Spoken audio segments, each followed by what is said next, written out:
How many times have you walked out of a meeting thinking, well, that went really well? Then 2 days later, someone asks, did you send that proposal? No. Did you book the follow-up? Oh, not yet. Did you answer that question they asked? I'd completely forgotten. We've all done it.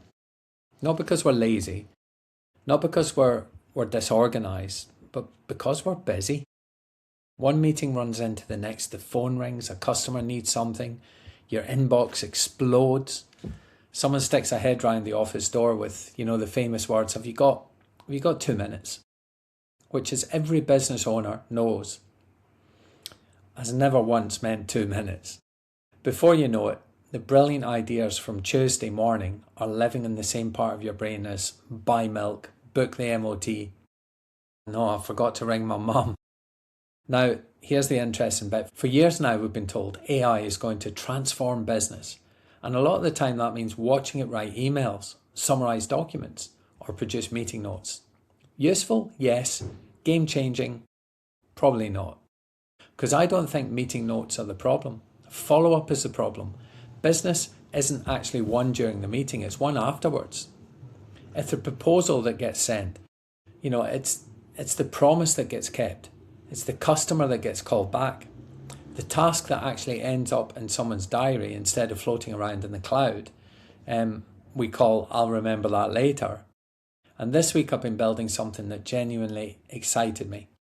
Not because it's clever, because it's really, really useful. I've connected Plod and Codex together to create a workflow that takes meetings, finds the actions, creates the follow-ups, and starts turning conversations into work that actually gets done.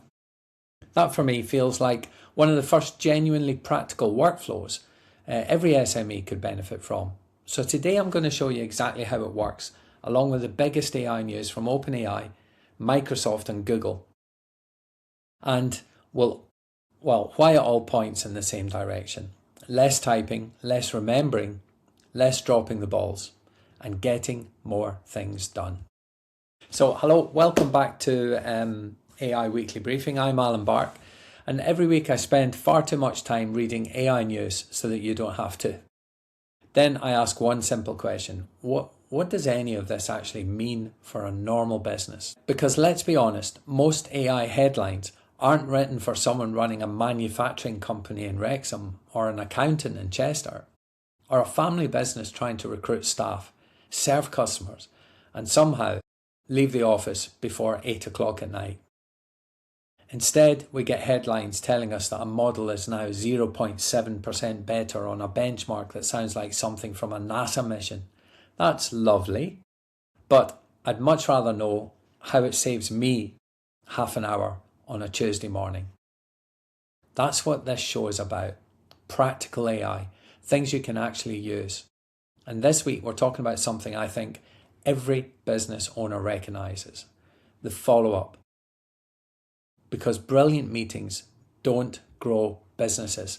Consistent follow-ups do.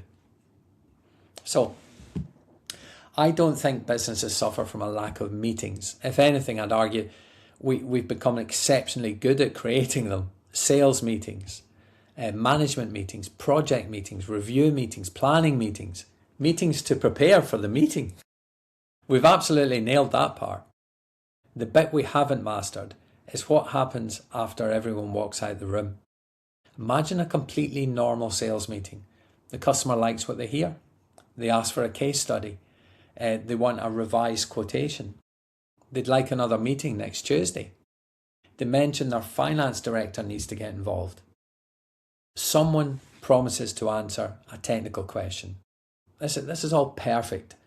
Now imagine the ideal world. The meeting finishes. The notes are stored. Every single action is identified. Owners are assigned. The follow-up email is drafted. The next meeting appears in the diary. CRM's updated. Job done. Except, let's be real. That's not what happens, is it? You finish the meeting. The phone rings. A customer has a problem.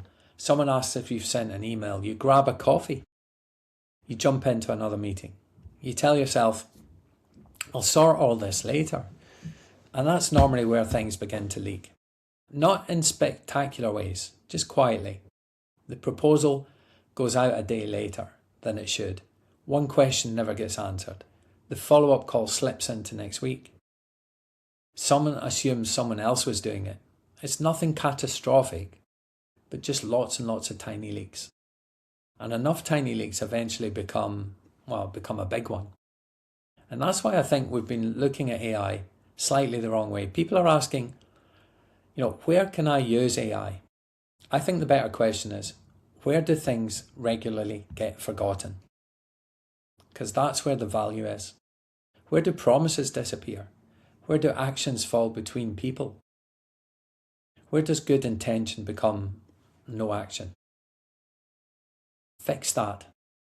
And AI starts paying for itself very, very quickly indeed. So let me tell you a little bit about the workflow I've been building. So I'm going to show you what I've been experimenting with, or talk about what I've been experimenting with this week.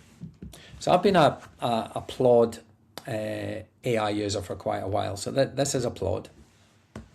If you haven't seen one before, it's basically an AI recorder. Other recorders are available, of course. And I use it in meetings. I use it in my coaching sessions. It captures a conversation. It creates a transcript. It produces a summary. It pulls out action points. And it does all of that really, really well. But here's something I've realized. Meeting notes aren't actually the end product. They're just the raw material. Because no one ever finishes reading beautiful meeting notes and thought, excellent, that's all my work done. You still have to do something. Someone has to send an email, create a task, book a meeting, update the CRM, chase a supplier, assign an action. That's where the real work starts. And that's what got me interested in Claude's MCP connection. Now don't switch off because I said something technical. MCP is just a way of allowing systems to talk to each other. Think of it like giving two members of staff each other's phone number. Instead of working in isolation, they can have a conversation. So in my setup, it works something like this. The meeting gets recorded in Claude. Claude creates a transcript. It identifies the key actions. Then Codex can actually access all that information. But instead of simply showing me a nice summary, Codex starts asking, what actually needs doing? Who owns this? Should that become a task? Does that need booking in the diary? Should there be a follow-up email? Does the CRM need updating? Suddenly we're not talking about note-taking anymore. We're talking about work moving automatically through the business. And that's a very, very different conversation, because we've all bought software that promises to save us time, only to discover it create another job, right? It gives you a lovely report, which you then need to read, copy, paste, rewrite, put in another system, and then wonder whether the software actually helped at all. But this feels different. The meeting creates information. AI identifies the work moves into the right places, and then a human checks the important bits. That's the key. I'm not trying to replace judgment. I'm trying to eliminate admin. Those are two very, very different things. The judgment still belongs to you. The relationship still belongs to you. The commercial decisions still belong to you. AI is simply doing the boring bit that nobody started a business to spend their evenings doing. And that's why this workflow excited me. Not because it's futuristic, because it's Tuesday afternoon. It's ordinary. It's recognizable. Every business owner watching this has forgotten to send something. Every business owner has promised themselves they'll follow something up tomorrow. Every business owner has had that sinking feeling when the customer says, I'm just checking whether you got that email. If AI can quietly stop these moments happening, that's a genuinely useful tool. And I think that's where technology is finally starting to grow up. So let's get on to the news. Let's start talking about what's happened this week in AI. As always, there's been plenty of announcements, plenty of headlines, and if I'm honest, plenty of noise as well. So rather than trying to cover everything, I wanted to pick out the stories I think really matter if you're running an SME. This week, there are three that really caught my eye. OpenAI continues to push ChatGPT beyond just a chatbot and towards becoming a genuine business assistant.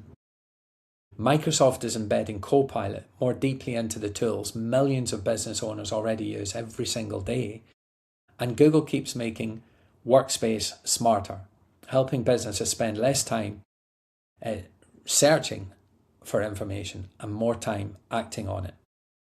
They're different companies with different products, but I think they're all moving in exactly the same direction.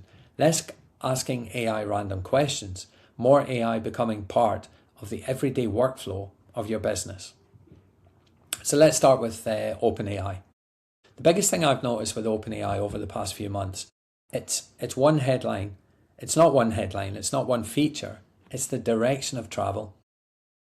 So when ChatGPT first launched, it was reactive. You asked it a question, it gave you an answer, job done. Now it's becoming much more proactive. We're seeing reoccurring tasks, deeper integrations with connected apps, better memory, and more ways for ChatGPT to work within your files, your calendar, and your projects. For business owners, that's a significant shift. Think about the difference. One version of AI waits patiently until you remember to ask it something. The newer version is much more like an assistant. It can prepare information before your day starts, remind you about outstanding actions, help organise your workflow, and keep track of ongoing projects. That's much more valuable proposition for any SME. But with that comes greater responsibility. The more connected AI becomes within your business, the more important permissions become. What can it read? What can it create? What can it send? And perhaps more importantly, what should it never do without your approval? My advice is quite simple. Let AI do the preparation. Let people make the decisions. That's where I think the balance should be. I think this also sets up Microsoft's section much more naturally. If OpenAI is building the assistant, Microsoft is embedding AI into where most of us already work every single day. So for most SMEs, the biggest AI platform, it may not actually be ChatGPT. It could actually be Microsoft 365. Why? Because that's where many businesses already live. Your emails are in Outlook, your meetings are in Teams, your documents are in Word, your spreadsheets are in Excel, your presentations are in PowerPoint. And whether you like it or not, half the country still seems to run on Excel spreadsheets that someone built 10 years ago, and nobody's going to dare touch that. Microsoft knows that. Rather than asking businesses to adopt another platform, they're bringing AI into the software people already use every single day. This week, we saw further improvements to Copilot across Microsoft 365, particularly around the way it helps users work with documents, meetings, and spreadsheets. Now, that might not sound particularly exciting until you think about what it could actually mean. Imagine opening a sales spreadsheet and asking, which opportunities have gone quiet over the last 3 weeks? Or which customers haven't been contacted since the quotation was sent? Or perhaps, summarize this week's management figures and tell me what needs my attention before Friday. That's where this starts to become useful. It's not replacing your judgment, it's helping you find the important information much faster. One area I think deserves particular attention is Excel. For years, Excel has been one of the most powerful business tools available. It's also one of the easiest places to make an expensive mistake. A wrong formula, a hidden row, a number copied into the wrong column. We've all seen it. What I like about Microsoft's recent direction is that Copilot is becoming better at explaining what it's doing, highlighting assumptions, and making changes more transparent. That's exactly how it should be. If AI changes something that could affect pricing, cash flow, or reporting, I want to know what changed before I press send. Used well, I think Copilot could become a brilliant management assistant. Imagine it reviewing your age debt every Monday morning, highlighting overdue accounts, spotting trends, drafting polite reminder emails, or reviewing your sales pipeline and pointing out opportunities that haven't moved for weeks. That's really valuable. But I'll repeat something I said earlier. Turning Copilot on doesn't automatically make your business more productive. If your files are disorganized and permissions are a mess and nobody's agreed how AI should be used, all you've really done is give artificial intelligence access to organized chaos. Spend a little time putting your digital house in order first. You'll get far more value from the technology afterwards. So finally, let's have a look at Google. Google continues to invest heavily in Workspace. And this week, there were more improvements across Drive, Slides, and along with better Gemini integration. Now the feature names aren't really that interesting bit. The important question is, what problem is Google actually trying to solve? From where I sit, it's finding information. Every business has experienced it. You know the document exists, you know you worked in it, you know someone emailed it to somebody. You just haven't got the faintest idea where it is. So you search, nothing. You try a different search, still nothing. Eventually someone says, I've got a copy on my desktop, which of course turns out to be a version 7. Meanwhile, someone else is editing version 11. And the file called final definitely isn't final. Google's latest AI feature are all trying to solve that problem, helping you search across your files more intelligently, summarizing information without opening half a dozen documents, and even creating first drafts of presentations from information that's already sitting inside your workspace. This is genuinely useful, particularly for smaller businesses where people wear multiple hats and don't have time to spend 20 minutes looking for a proposal they know exists somewhere. But, and you knew there was going to be a but, AI can only organize what you've already given it. If your Google Drives looks like, your loft at home, where everything has been thrown in over the last 15 years, AI won't magically tidy it up. It'll just search that mess faster. So here's a practical challenge. Pick one folder. It could be your sales proposals, your HR documents, your marketing material, whatever matters the most. Spend half an hour organizing it properly. Remove old versions. Archive what's no longer needed. Check who has access. Then try Google's AI tools against that clean set of information.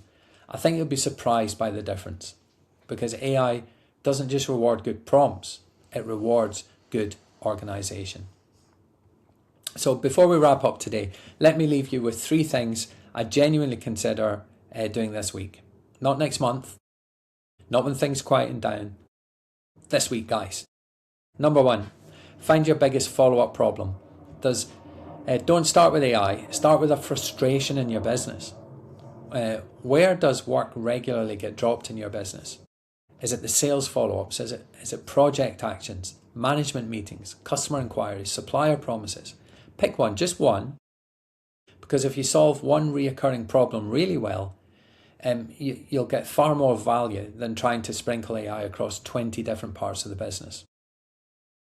For me, that's exactly why I've been experimenting with the Plod and the Codex workflow. It's not about trying to automate my business. I'm trying to stop things falling through the cracks. Number 2, review your AI permissions. This one's not exciting, but it's really, really important. If you're connected AI to your email, your calendar, your files, or your CRM, ask yourself one question. What can this tool actually do? Can it read? Can it summarize? Can it draft? Can it create tasks? Can it send emails? Those are very different levels of access. My advice is simple. Start small, build trust, then expand as your confidence grows. Just because a tool can do something doesn't mean it should. Number 3, save yourself 30 minutes. Find one task you repeat every single week. Maybe it's writing a follow-up email, preparing a meeting agenda, summarizing notes, updating your CRM, creating a proposal, whatever it is. Ask yourself, how can AI help?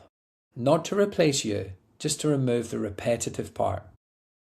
If you save half an hour every week, that's over 25 hours across the year. And nearly 4 working days from one small improvement. Now imagine doing that 10 times. That's when AI starts becoming transformational. Not because one spectacular breakthrough, but because lots of small wins that quietly add up. So that's all this week. Thank you very much for watching. The headline isn't that AI got smarter. It probably did. The headline is AI is becoming more connected into the way businesses actually operate. OpenAI is building a more capable business assistant. Microsoft is embedding AI into tools that we all probably use every single day anyway.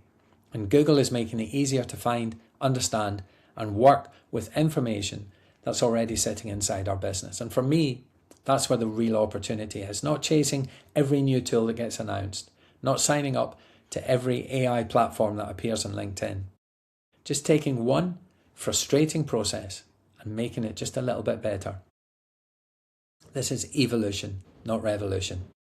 Then moving on to the next one. Businesses have never really been about huge overnight changes. It's usually about making hundreds of small improvements over time. And AI is no different. It's just another tool.